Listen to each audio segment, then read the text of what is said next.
hedder Ramla Sahur. Jeg er 15 år gammel, og jeg er førsteårselev på Ringenes Efterskole. Jeg har altid kunne lide at synge.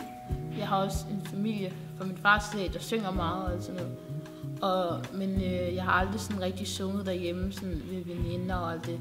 Og så kommer man så her, hvor alle så synger og sådan noget. Det blev bare helt... Det var bare sådan at finde nogle mennesker, der ligesom var en selv. Vi synger jo nærmest hver eneste dag.